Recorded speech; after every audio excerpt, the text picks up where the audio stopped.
The world of business is more complex than ever. The world of human resources and compensation is also getting more complex. Welcome to the HR Data Labs podcast, your direct source for the latest trends from experts inside and outside the world of human resources. Listen as we explore the impact that compensation strategy, data, and people analytics can have on your organization.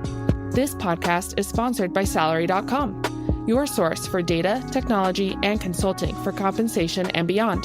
Now, here are your hosts, David Turetsky and Dwight Brown. Hello and welcome to the HR Data Labs podcast. I'm your host, David Turetsky, alongside my friend, BFF actually, partner, consultant at large, Dwight Brown from Salary.com. Dwight, how are you? I'm great. How are you doing, David? I'm okay. But today I'm outstanding because today we get to talk to Hannah Dannecker. Hannah, how are you? Doing very well, thank you. Doing good. So, Hannah, why don't you tell everyone a little bit about yourself? Yeah, so I am the managing partner from the Better Together group of companies. We are a group of staffing agencies that help companies find the employees that they desperately need. So we've got a couple different things that we do: drivers, labor, and office. And then I specifically also focus on the Better Together group consulting side. A lot of that is where my heart kind of comes out, and I love to be. It's good to do the other things that you're good at, and fun to do the stuff that brings you joy. So where I find that is through lots of talking about Generation Z. I give presentations to mainly employers, but HR professionals, and more recently, some parents, some teachers, just older generations who are trying to understand who the heck Gen Z is and how we are supposed to communicate and collaborate with them effectively. And so that's kind of, in a very big nutshell, who I am and where I come from. Well, we're going to have to talk afterwards so I can connect with my Gen Zers. So absolutely. I look forward to it. I'll give you every tip I can give you. That's awesome. You have a book out? I do. I actually am just about to release my 5th book, which is crazy. Ooh. I know. Well, tell us about them. Yeah, so I have my very first one I published. The name is, and I don't want to get you in trouble. Are you a rated podcast? Can I swear on your podcast? You can swear, but don't use the F word. Okay, absolutely. I will not. So the name of my first book is Well Shit. And the whole concept behind this is it's made for kids who are graduating high school and graduating university. And they're going, oh my gosh, what the heck do I do now? Well, shit, it's time to grow up. Like, what does this look like? What are we doing? How do we do this? And so that started in the midst of COVID and was originally a diary that I had written for my someday children to have, just of different life lessons that I had kind of learned and different things that people in my life had taught me. And then naturally, because they were lessons that other people had taught me, I wanted to put them in paper so that I could share it with those people. And by the time I had typed it all out, I was like, well, I mean, I'm here. I'm just published the dang thing now. That's great. So I published my first one, which was that. And that's, I used to tell people it was like a memoir of my life, but it isn't necessarily quite like that. I've kind of shifted gears to describe it more as just a combination of really valuable lessons that were humbling and humoring and embarrassing and motivational and all of these amazing things that I think would probably be pretty helpful to anyone who is about 20 and trying to figure stuff out. But that was really fun. Then I have a couple other ones. I've got one all about how to hire employees with intensity, integrity, and intentionality. So how do you find that in an employee, and how do you actually hire them, and what does that look like in an interview, and how do you ask questions around that? Then we've got another one for employees, which is how to find a job.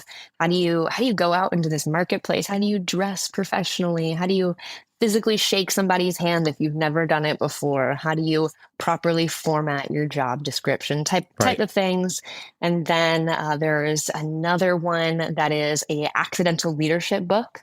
So that is For somebody who went through school and immediately came out of school and started working, and they didn't necessarily get an education per se, but over time, all of the employees around them have just come to them because they're like, you've been here. What do I do here? And they've naturally formed into this leader, but they don't have any training for it. And they don't necessarily know how to use all of the tools that are available to them. So it's kind of putting all of those different tools into a really applicable and easy way to reach them. So when someone comes to you and they're like, I need help with, you're like, great, Right. I have this That's book. Who great. can help me figure it out. And then the newest one, the one I'm most recently so excited about and gets me so pumped, is a kid's book. And it's my first kid's book, and it is going to be ideally a series in the future. But the hope is to try and help kids understand the joy of what jobs truly are. I think so oftentimes adults talk to kids about work and they talk about it like it's a crappy thing. Oh, I had to go to work today, or I have to get up tomorrow morning, or whatever. And we're setting them up for failure because work and careers, they can be amazing. They can be beautiful things that people can do with their lives. But if we're teaching kids to hate them before they even know what they truly are, it's gonna create this negative approach to it that I think is not the best, as they're starting. Mm-hmm. And so this one specifically, I talk about transportation and driving a truck, and what does it mean to be a truck driver, and what does that look like? But hopefully, That's like so I cool. said, it will turn into a very long series of all the different types of careers and opportunities that kids could truly grasp, but in a way that is fun and entertaining for them to come to. So, Well, yeah. that's awesome. Cool. Sorry, such a long explanation. So many books. No, that's okay. We'll provide links to your books in the show notes. Thank you. Yeah, absolutely. But before we continue, we need to know, what's one fun thing that no one knows about Hannah? One fun thing that no one knows about Hannah is that she has a button collection. I love buttons. I think they're so Button cute. collection. Yeah. So random. I just saw it the other day while I was at home at my parents' house. It's been there for 22, 23 years. I started when I was just a baby. I thought that they were so cute and tiny. Do you keep the buttons in a box, or do you have a display board, or what? Nope, they're just in a box. They bring me joy. Every time I see them, I'm like, it's my buttons. There's literally no rhyme or reason to it. It's just funny.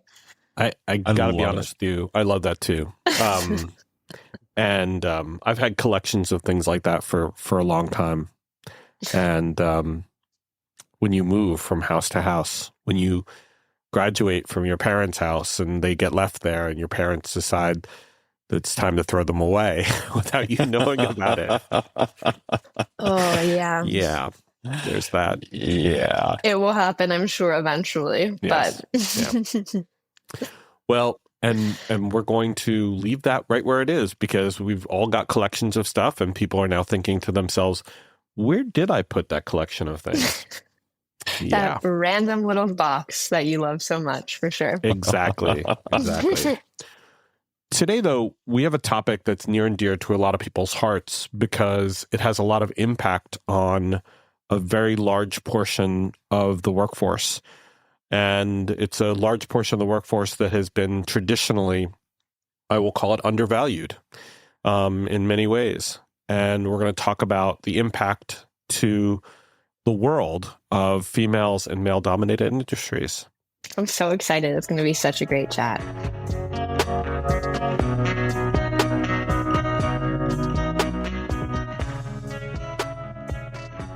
Well, our first question, Hannah, is how did you end up in transportation and logistics? It's a very male-dominated industry.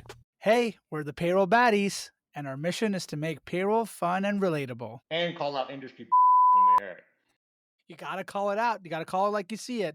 But we also gotta shine a light on all those unsung payroll heroes out there, making sure we get paid. Yeah, those are the real payroll baddies out there, and we love sharing their stories and showing them love. With gold chain and everything, baby. By the way, SAP is the best payroll out there, and if you don't like it, Get out. Absolutely.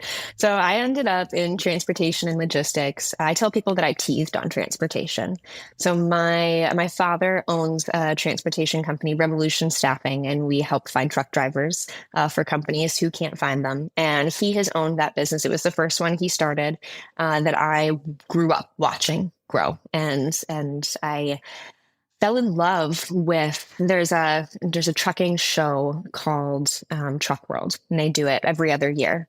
And I grew up going to this conference, this trade show that you would walk around, and I used to explain it to people kind of like the coolest jungle gym for a kid to go to, because you go and kids love trucks. They see trucks on the Sure. highway. They do for sure. they do the double Yep. arm too. Yeah, they want to get them. They think they're really cool, but hardly ever does a kid have the opportunity to actually go up and touch it and go up and climb into it and hold the wheel and understand the enormity of what those things are. Because trucks, they look cool from a distance, they're pulling something. You're like, wow, that's great. It's a truck on the road. I've seen them every day. I see them all the time, but you don't really truly come to value it. But then so I fell in love with like the shine of the industry as a kid. I thought it was cool. I thought it was sparkly.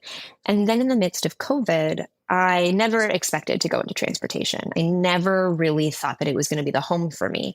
But then in the midst of COVID, like most people in a family business in a pandemic, you do what you have to do. So I started working for the family business and leaning into it. And I absolutely fell in love with it. I fell in love with the concept of what transportation is. It literally helps the entire economy move and function every day. Oh, sure. Everything you love, everything you see, everything you touch and feel and eat, it arrives on a truck. Everything you put on your body, it arrives on a truck. Everything you put your head on that you get comfortable in, like everything. Your buttons. Yeah, my buttons. They all came on trucks. And so this joy, this passion is not shared with many kids. Is for any career is hardly shared with kids, let alone transportation to females or just male-dominated industries to females. And so I started in the midst of the pandemic to see the true value behind what it really was and not just the cool, shiny surface. And as soon as I saw that, I was bought in for life. There was no getting rid of me from there. Well, when I went to Penn State, we actually had a logistics major. And I knew of, because I was friends with many females that were actually part of that, because logistics was math. It was solving problems. It was being able to move supplies around and be able to figure out problems that were extremely difficult to do. So there's that part of it, which is just, very math-based, very logical. Puzzles. And they were perfect fits for it. All my friends, they were brilliant. They could have been economists, but they chose to go into logistics because they wanted to apply math to a specific function. Yeah, that's cool. I wonder, do you know kind of what the percent was, male to female ratio in that course? I'd be curious. It must have been like 80-20, very male dominated, but still there was a very strong group, and they were highly sought out. That's great. Yeah. Females naturally have a set of characteristics. Men and women typically just by nature have a set of characteristics that are really valuable, and females specifically in transportation, just like what you said, so undervalued. They're looked at, unfortunately, as if they have little to offer. However, when they come in and they have the education background, now just a female in general has so much to offer the transportation industry. But when you put on top of that somebody who also has the background for it, that person's gonna struggle to not have work. Yeah, they'll struggle to be bored. Right. We've seen, especially in the drivers category, that obviously very male dominated. But we have seen that because there's been such and maybe there's a question for you. Has it been because we can't find enough drivers, especially CDLs, the ones that actually have the certifications and the licensure, that they've gone looking in other directions? I'm sorry, I want to make sure I understand your question correctly. Are you asking, are we seeing more females because of the driver shortage? Yes. Yeah. Lots of companies, I think there's a couple different reasons that we're seeing more females. I think it's 2024 and companies are coming to understand the true value that has not always been prioritized in the last decades, like in the 90s. it wasn't as popular to want a female driver. And now people are seeing the stats of female drivers. I mean, bringing a female into transportation is one thing. Bringing a female into a truck is also a whole other thing. The industry at large, behind the wheel, under the hood, or at a desk, females are valuable. But additionally, even more than that, female truck drivers are, I mean, incredible. Their safety ratings are fantastic.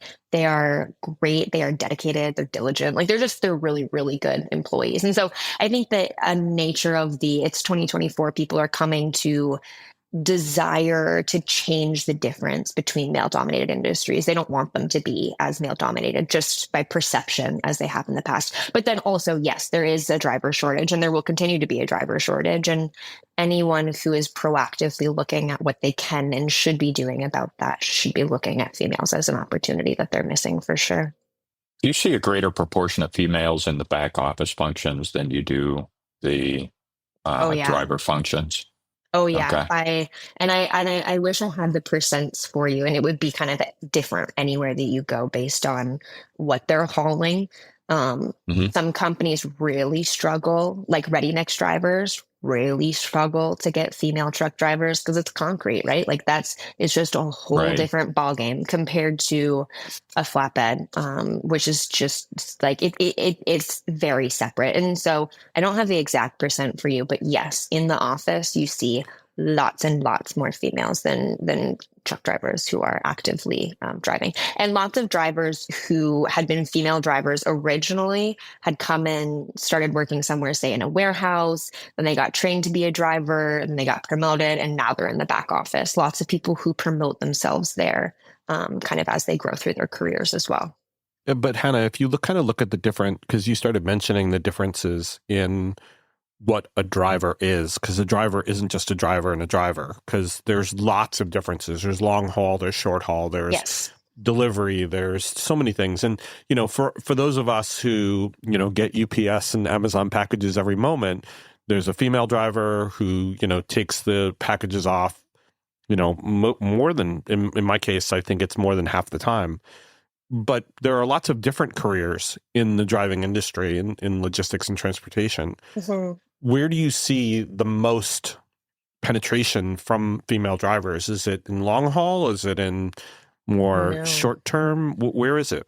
Yeah, I would say most female drivers are looking for something that is local. So just LTL work. They want to be sleeping in their bed every single night. Right. And then most of them are looking really just for 9 to 5s. We find it's, I would say, more schedule, less skill-based for females.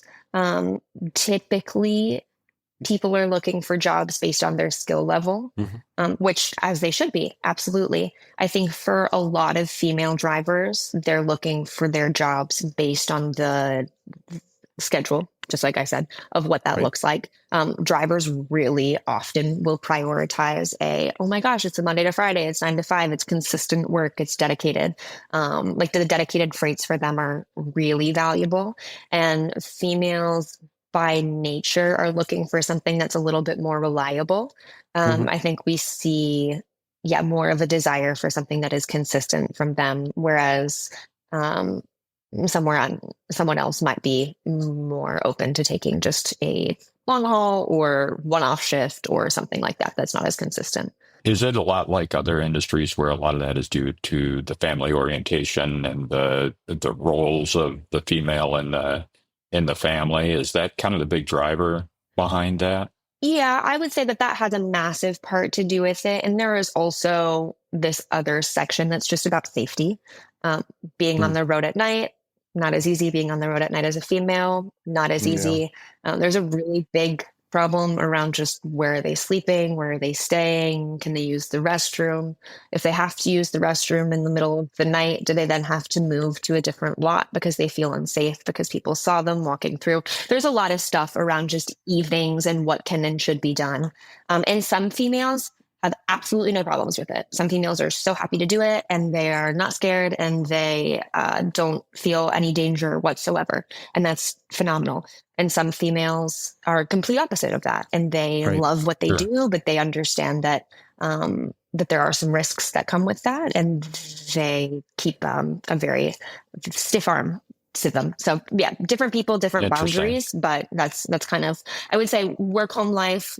They like to be home for their kids. They like even if they don't have kids, if they don't have families, they still like the same consistent 9 to 5 that they've experienced in other careers. Also plays a piece with it. But that safety is a significant factor as well, I would say. So to follow up on that, do you see this as a gig work economy as well as being a normal 9 to 5 job? Or do you see this more as it's a career, you're in it or you're not? It is a career. It is a career. There are some drivers who are gig drivers, and you can be an Uber driver, and that's amazing. You can deliver food for people, and that's phenomenal. And even some people who are getting, like what you said, into FedEx or Amazon deliveries, you can have a small license. You don't have to have a ton of experience. But a professional truck driver is exactly that. They are a professional. It is a career, and they should be deemed as such, I would say. Like what you hear so far? Make sure you never miss a show by clicking subscribe. This podcast is made possible by Salary.com. Now, back to the show. Let's get to the next question, because this is going to be a fascinating one as well. Mm-hmm. So, you ever consider leaving the industry? And why wouldn't you? What's gotten you to stay? What's been the stickiness here? Well, a huge part of it has to do with, I come from a family business, and okay. I get to work. I get to work with my brothers. I get to work with my father. I get to wake up every day and get on a call with all of my family and say, how are you guys doing this morning? And what are we doing? And how can we help each other? So there is a really, really big part of that. That is, this is my family, and I was raised in it, and I absolutely love it. And so I can't not touch on that, because it is such a significant piece. But also, when you start working in transportation and you start driving down the highway, something happens to you where you become so much more aware of everything that's truly being moved. You see all of the trucks. You see all of the names. You see all of the brands. You understand really what's moving past you. And you start to grow in your appreciation for it. So not only am I working 9 to 5, but every moment of the day, I'm seeing how what I get to do each day helps the world turn in so many ways, right? Like I run to Starbucks and I see, I'm going to get that coffee. And I know that cream was delivered because a driver delivered it, because that was what they were doing. And that got me the first thing that made me smile today. And that's beautiful, because I'm one of however many people that is serving. And it doesn't turn off. Everywhere you look, there is something that was delivered by a truck, and something beautiful that came from that on the other side. And that, I mean, yes, transportation, my gosh, transportation's hard. Being in the logistics industry is not for the weak of heart. It is a 24/7, 365, Thanksgiving, Christmas, it doesn't matter. You still have drivers on the road. And so it's exhausting. And sometimes I get tired. I won't say I don't. Sometimes I'm like, oh, that marketing degree at that corporate law firm looks real nice. Sometimes. But hardly ever. Definitely not in comparison. Yeah. It's a passion. I get the sense that there's a whole community feeling that goes with it as well, just based on what you're saying and just sort of my observations. Is that accurate? Oh my gosh, absolutely. The community behind the logistics industry is insane. Like I have 2 events that I'm going to this Thursday. And then my father, Dave, who's our owner, he has 3 events he's attending this week. And I mean, it's just one of the weeks, one of the random weeks and one of the months of the year. And and then there's 5 industry events just this week already. And so it's big. There's a lot of players. And they all want a piece of it. So there's lots of events going on consistently. But then, just like what I explained, that like passion behind truly what we're doing, most of us have it. It's not a group of people who come to take a check every week. It's a group of people who come because they have a passion. And when a bunch of people truly have a passion and you're in a community with one another, I mean, like the friendships, the networking, it's pretty great. I can't say comparatively, don't want to speak. I don't know every other industry, but it's got really deep roots compared to what I would imagine most others. Hannah, one of the things that probably hurts the industry most of all is because it's so economy based. The pace of the economy, whether it's slowing or whether it's going gangbusters, really has a gigantic effect on the use of the transportation network. And the transportation network isn't just trucks. It's also railroad, it's boats. And we just saw that there was going to be this port strike in the East that was going to basically shut down everything across the entire U.S. So I guess the question is, how do you withstand some of those really heavy economic cycles that is really disturbing, especially if someone's buying into, being in the logistics industry, being in the transportation industry? It probably, more than any other industry, is so reliant on everything just working. And when it doesn't, it gets hurt real bad, right? Absolutely. Like tangibly, how do we logistically go through it, or emotionally, like how do we bounce back from the frustration of that? Sorry, I'm not quite sure I understand. So there's a lot of, I guess you have to have a lot of flexibility when you're in the transportation and logistics world, because your job, your role, the hours you work is so dependent upon the economy. So how you work, how much you work, is based on things that you have no control over. So if there's that port strike, you're not moving anything. You're not moving cattle. You're not moving milk. You're not moving anything because there's nothing to move. Or one of your largest clients laid off a whole bunch of people and they're not buying. Yeah. So my question is, how do people in that industry stay so positive, stay so energized when really it's the ability to work isn't under your control? Yeah. Okay. Thank you for clarifying. That makes a lot of sense. So it's hard. I'm not gonna sugarcoat that for you. Transportation, gosh, it's a challenging thing to be a part of. And we've had days in the past where we've had a massive client that gets shut down and you're like, oh, that's going to be a significant deal. And so part of it is experience, is knowing that we've experienced that in the past and then intentionally saying, what the heck do we do about that? So it's not having any of our clients be 100% of our business or 50% of our business. It's having multiple of them work in collaboration to help build a significant base. So there is some through time, through years, you will grow a significant enough base that when that happens, because it's not an if, you're right, the economy turns, the economy changes, cycles transition, things happen. And sometimes that sucks. And you really just have to be aware that it will be coming and intentionally and intensely prepare for it, kind of preemptively, so that you have in that moment the stability to step back and say, hey, that's unfortunate. I'm sad that this is happening. But we've planned for this. So what are the next steps? What do we do? And then it's diversifying, right? So we've got transportation. We love Revolution Staffing. Revolution Staffing is my father's business baby. Like that was what he started when he was young and he has grown it. And it is a phenomenal thing. But then we have Essential Staffing and they do office, and we have Help Unlimited and they do labor, and we've got consulting for the other division. So it is having other opportunities and making sure that while, yes, you are niche and you do transportation, whatever that looks like for whichever listener is listening, depending on which role you're in. But then you don't corner yourself in there. You don't leave yourself there forever.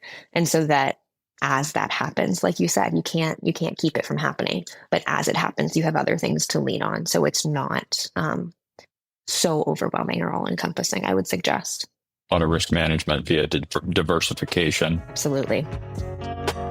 Hey, are you listening to this and thinking to yourself, man, I wish I could talk to David about this? Well, you're in luck. We have a special offer for listeners of the HR Data Labs podcast. A free half-hour call with me about any of the topics we cover on the podcast or whatever is on your mind. Go to salary.com/HRDL consulting to schedule your free 30-minute call today. So let's hit on question number 3, which is really kind of one of the keys for what we were going to be talking about today. Why are you so passionate about helping bring more females into this male-dominated industry? Because it's the best.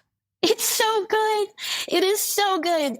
So even though the whole concept of the economy turning and there's a little bit of doomsday around that, like, yes, it is unfortunate that turns and that we are in not the best spot right now. But as you look at the past 500 years, that'll happen. And eventually it will correct again and we will come back out the other side. And so when you look at transportation, it is stable. Yes, there are ports that will shut. Yes, there are companies, unfortunately, that will close their doors. And that happens every once in a while because not everybody is going to be successful and failure is inevitable. But if you look at it just in like a grandiose perspective, a female who comes into the transportation industry will not struggle to find a job.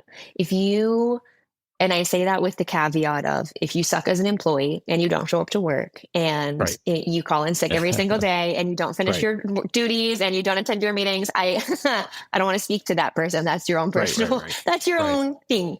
But if a human who is a good, diligent employee who wants to work hard and wants to support their employer comes into the transportation industry and is looking for work, it's going to be really, really easy for them to find a job because everybody's looking for them. They're looking for somebody who can come in, who's different, who's unique to their company culture, who can help shape and change and shift. I have lots of companies right now who are doing massive female pushes, looking for female drivers. And so it's not going to be hard for you to find something. And even if the company that you connect with doesn't have a job for you, the industry at large is good enough, and I don't want to use the word comfortable enough, but the network is so solid that they'll find you something somewhere else. We'll be like, hey, I'm so sorry. Let me wrap my arm around you and bring you in and help you find a different place to land. But by the way, figuratively wrap their arms around you, not literally wrap their. Okay, just want to figuratively. Figuratively wrap your arms. Good clarification. Yes, sorry. But take you under their wing was the way I was getting to. Yeah, there you go. That's much better figurative language. But do you see the pushback on the whole DE&I initiatives that, it's been called woke in some ways, which, you can tell by the look on my face. The listeners can't, but I think that's a bunch of horse crap. But the ability to make your workforce look like the market around you, there's nothing wrong with that. In fact, that's what we should be always striving for. Do you see any pushback that has changed maybe that a little bit? I think that for the most part, the transportation industry, specifically in the last 5 years, and I am a Canadian-based company. I live in the U.S., but our business is originally based out of Canada. And so this is more based on Canadian statistics. I'm still learning a lot about the U.S., and we have a driver division there, but that is not history that I am incredibly knowledgeable about. So I'll speak just to Canadian. Sure. That's fine. But I would say in the last 10 years, there has been a lot of federations that have been created that have really helped the movement of the female-dominated problem. There's been the Women Trucking Federation of Canada and then Trucking HR and one more that I can't remember just off the top of my head that have all kind of come together in the last decade. And they have brought the community together in a way that has been really valuable because they're bringing females into the room and they're bringing males into the room, but they're putting females up on stage. And that doesn't happen very often. Typically, you'll go to a conference and you'll have a conference lineup and it's going to be 80, 90% male speakers. Right. And then they will have the others. And they will try to diversify, but it is not necessarily the equal balance. So, but these organizations are predominantly female-led, female-run, and they've had a lot of really good male attendees. So males who are coming and listening. And so because that happened about 10 years ago, and then COVID, which I can't believe is almost nearly 5 years ago now, is insane Yep. to think about. Yeah, it's Um, crazy. but that kind of 10 years ago got them starting to think and starting to function in the way that, okay, we need to make a change. And then 5 years ago, in the middle of the pandemic, a ton of stuff happened with transportation and with truck drivers, and specifically around just their rights and what they should be given as a human. And it got back to a place because they were taking bathrooms away from drivers. They were saying, no, you can't go in there. No, you can't go do anything. And it got to a spot where they were understanding not just what drivers were experiencing, but what females had been experiencing for all of the years to come. For so long, there was male change rooms and male bathrooms and male stuff that the men truck drivers could use. And the females were either saying, sorry, go find another place, or you can use the guys' room. And that's fine. But again, with safety, you need to really adjust what that genuinely is putting that female in danger of, or just putting that female in a place of uncomfortable. Like for a Totally. girl to step into a male's change room and get ready there, that's not super fun for them. Or the female showers at a truck stop or whatever that is. So after that, they started thinking about it, right? And then the 5 years transitioned, and then they all got put back to the ground base. And I think that in that spot, a lot of the men were able to go, whoa, females have been experiencing this forever. And then as they corrected that and they came back out of it, there's been a massive, at least in my perception, there's been a massive pivot in creating more equality to the resources that are available, specifically to drivers, which is where we see the main problems. So you're not seeing as much pushback as you might have seen in the past from the males against the females then? No, there are northern places and some southern places, southern US, northern Canada, that push back in some ways. For sure. There will always be people who are pushing back. But I would say as a majority, as a community, it's not been problematic. You've really seen a shift from what it used to be. Yeah, absolutely. That makes sense. Mm-hmm. So to summarize, what you're basically saying is the transportation industry is much more friendly, much more welcoming, much more open to female participants today than it's ever been in its history. Yes. And that there's lots of opportunities that are now open for female drivers, as well as female back office workers, as well as the logistics industry. And come in, try it, and you might find a home for life. Absolutely. That's exactly what I'm saying. Yeah. I mean, I'd love to see some statistics on that, and especially see how things have transitioned over the years, because, we all know that it was such a male-dominated industry, especially in the 80s and 90s. And I do know you're absolutely right that there are many more females in those industries today, and I'm hoping it improves even more, but I'd love to see those statistics get better. Yeah, absolutely. I'm curious from you guys, what's your perception of truck drivers in the industry? I kind of pre-COVID, I'd be interested to know, and now, and has it changed at all?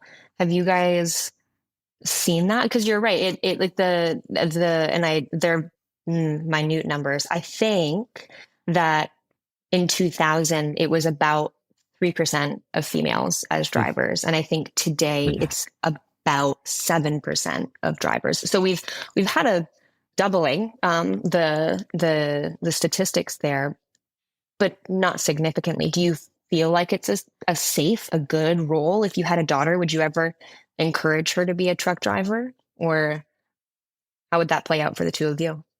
My perception has sort of morphed over time. I was born in the 70s, and there was a movie from 1978 called Convoy, and it was all a bunch of white males, and I was one of those starry-eyed kids. It's like, I want to be a truck driver, and then seeing it through the years, and now just going, stopping at truck stops during road trips and stuff like that. One of the things that I've observed has been more diversity, not just gender diversity, but ethnicity diversity with truckers. I gotta say, would I encourage my daughter to become a truck driver? Gotta say, probably not. Just because of the safety factor. Mm, That's the piece that I would worry about, is everything that you've talked about the safety aspect of things. I would absolutely encourage her from a career standpoint, and if she that's what she wanted to do, but I would worry like hell as a parent with her out there on the road, to be mm. perfectly honest with you. I appreciate the transparency. If you don't mind me asking, what would you, because this is a big part of what I do, right? Like Mhm. I want to help people understand the value of what truly is there to be done. What would you have to see change, or what would you have to see transition to be like, oh, that looks or that seems like a viable option? I don't think it's as much a matter of what I would have to see change as much as I would have to work on uh, undoing my perception the uh, of the safety factor when Mm, she's out on the road. Stopping at a rest stop to catch some sleep, and the dangers that you hear of on the news. Those kinds of things just stick in the back of my head. So it's not as much a matter of being able to pinpoint something that I can say, if I saw change here, I would feel better about it. mhm. It's I'm far enough in years that I've got all of these years of seeing these things. And granted, I know that to some extent it's kind of ridiculous because I'm just focusing on what you see in the news, which is obviously going to be the worst case scenario, oftentimes. But Mm, you know, it's like anything with your kids and worrying about your kids and what they're doing. Seeing seeing one of my kids become a cop, for example, and worrying about what goes with that. So I don't have a good straight answer for you. that's okay. There's a lot of history that kind of factors into it. But I will say that with seeing the greater diversity in the industry, just through the little bit that I've observed, it has morphed my thinking to a certain extent. Um, but as a father, I'm always going to be worried if Yeah. if my kids are in a job that has, risk of some type that Yeah. goes with it. Yeah. That's fair. I think that humans are concerned for humans, right? Like the concept is Hmm. you wear your heart on your sleeve. Your daughter, your child, your significant other, no matter who it is, your parent, regardless, you're still going to care and have to fear Yeah, for them. I think regardless of what they're doing, even if it's like I'm a salesperson, I get to walk into businesses all the time. That's not a scary thing, but also right. I walk into 50 businesses all the time, and it just takes one. So it is the nature. It is funny to go down the line of, okay, like there is genuine danger and risk, and then how do you mitigate that, and what do you do? But then there's genuine danger and risk in everyday life, and so Right. how do you just continue to move forward? But yeah, it is a funny balance to play. How about yourself, David?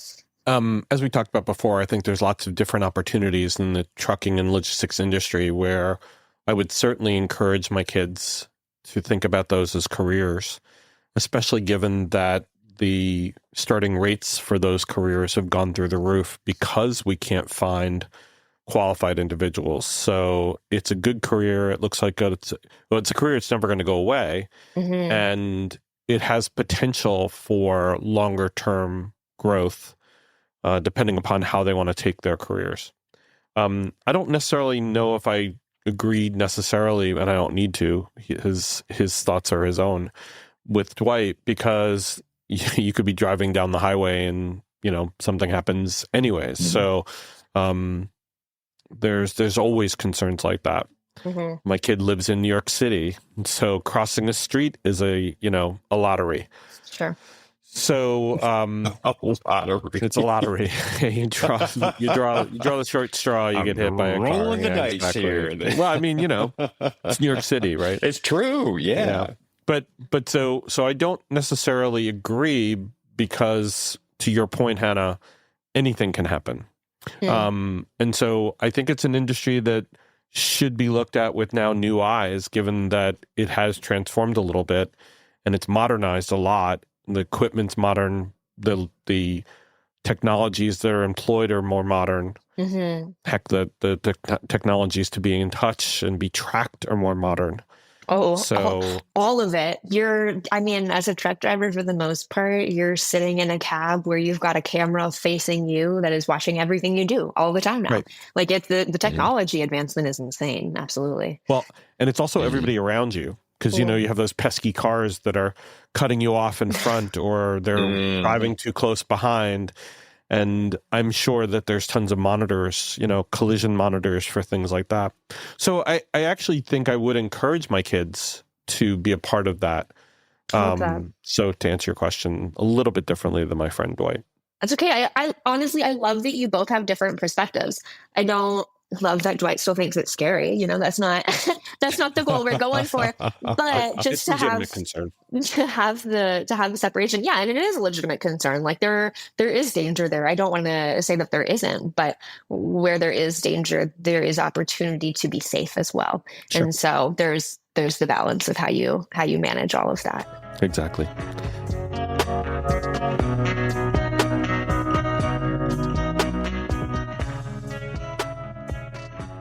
Hannah, it's been fun. It's been exciting. We've talked about yet again, Dwight, another completely net new topic that we've never touched on before. Right. I love it. So, Hannah, thank you so much for joining the HR Data Labs podcast. We appreciate it. Thank you so much for having me. It's been a pleasure to join you guys. And I appreciate you having me come talk about drivers. I love the opportunity to. And we appreciate you. It's been a good glimpse on the industry I never knew existed. Yeah. Now, when you see the trucks on the road next to you, you'll tell them to honk their horn, and you'll know what's going on. I'll be doing like I did as a kid. And do they still have that where you pull on the chain? And some of them, it depends. It depends when they were made, for sure. But some of them got it. Yeah, okay. And for those of you who don't know the movie reference to Convoy, there was a hit song that went along with that movie as well. So. Check it out. I feel like we should integrate that into the editing of the podcast. Convoy. I like it. 10-4. Good buddy. Thank you again, Hannah. Thank you, Dwight. And everybody, thank you for listening. Take care and stay safe. That was the HR Data Labs podcast. If you liked the episode, please subscribe. And if you know anyone that might like to hear it, please send it their way. Thank you for joining us this week, and stay tuned for our next episode. Stay safe.